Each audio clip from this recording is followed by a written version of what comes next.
विरोध किया है ना इस फैसले का, तो आप भी कह रहे हैं इसे वापस लिया जाना चाहिए? मानक जी, पहली बात तो मैं स्पष्ट कर दूं कि इस पर जो हमारी पार्टी का स्टैंड है वो जब क्लियर हो गया है और हम उस बात को पुनः दोहरा रहे हैं कि कोई भी ऐसी अधिसूचना जारी करना, कोई भी ऐसा कार्य करना जो समाज के एक बड़े तबके को यदि प्रभावित करता है तो सरकार को सोचना चाहिए।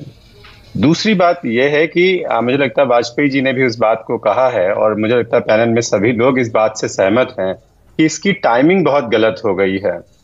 अगर यही आपको करना था, क्योंकि जितना मेरी जानकारी है कि the food safety and standard regulation act 2011 का जो है उसका एनेक्सर 3 में कंडीशंस ऑफ लाइसेंस दी हुई हैं, जिसमें हर ऐसे व्यवसाय करने वाले रेस्टोरेंट या सबको अपने एक प्रोमिनेंट अपने प्रतिष्ठान पे प्रोमिनेंट प्लेस पे इसको डिस्प्ले करना है, जिसमें जो उसका ओनर है उसका नाम भी होता है, क्या प्रोडक्ट है वो भी होता है। तो ये सारी चीजें पहले से ही कानून में हैं, लेकिन यदि इनको लागू करना था प्रदेश भर में तो शायद ये समय सही नहीं था। अन्यथा इसको लागू आप कराइए, तो जो आज आप कर रहे हैं वो बड़े बृहत स्तर पर पूरे प्रदेश में आप करेंगे, किसी को आपत्ति नहीं होगी। दूसरा, जो ये शाकाहारी और मांसाहारी भोजन के विषय को लेकर के इतनी बात है, मैं दो चीजें इसमें थोड़ी सी विरोधाभास पा रहा हूं। एक तो ये है कि खाद्य पदार्थों में पहले से ही ये नियम है कि जो मांसाहारी भोजन होता है उस पे लाल रंग का निशान होता है, जो शाकाहारी होता है उस पे हरे रंग का निशान होता है।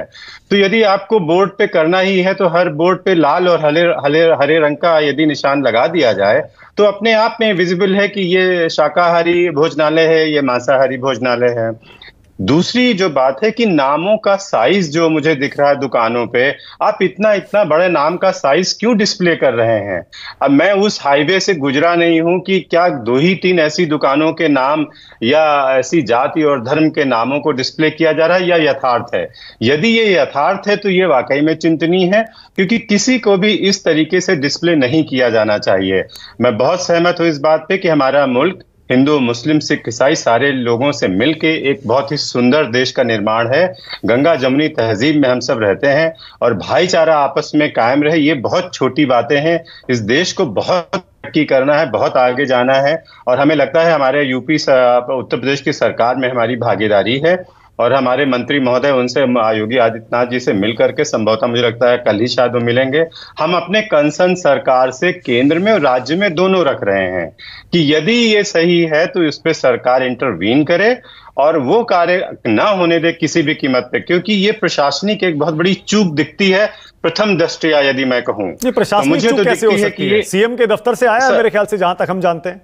प्रशासनिक चूक कैसे हो सकती है? मैं आपसे प्रशासनिक चूक कई बार आप जैसे हैं कि जो सलाहकार हैं, जिन लोगों ने भी इसकी इम्प्लीमेंटेशन के लिए जिस तरीके का फॉर्मेट तैयार किया, जो टाइमिंग दी, वो किसी भी लिहाज से सही नहीं दिखती है। ठीक है। अच्छा अनुपम, आपने अभी एक छोटी बात कहा, इसको छोटी बात क्या मतलब है इसका? छोटी बात का कौन सी छोटी बात मैंने कही? आपने कहा ये बहुत छोटी बात है। छोटी से मतलब आप हल्की कहना चाह रहे थे, सस्ती कहना चाह रहे थे, या आप ये कह रहे थे कि मामूली बात है? मुझे पता नहीं आप कौन सी बात छोटी आपने पकड़ ली। मैंने फ्लो में जो भी कहा होगा, मेरा ऐसा कोई मतलब नहीं कि अब उसको हम लोग ऑपरेट करें। मैंने स्पष्टता से जो कहा, फ्लो में जो बात होती वो कहा। आप मुझे रिकॉर्ड करके बताएंगे तो मैं उस छोटी बात का भावार्थ जरूर बताऊंगा। नहीं, ये जो फैसला है इसके बारे में जो आप इसका विरोध कर रहे हैं, आपने कहा नहीं ये तो छोटी सी बात। जब हम विरोध कर रहे हैं तो हम तो मानो जी, हम बहुत स्पष्टता से हमने तो पहले ही कह दिया है, उसमें कोई इफ एंड बट नहीं है। पार्टी में हमारे पार्टी के प्रदेश अध्यक्ष ने भी उस बात को कह दिया है। मैं भी आपके सामने कह रहा हूँ।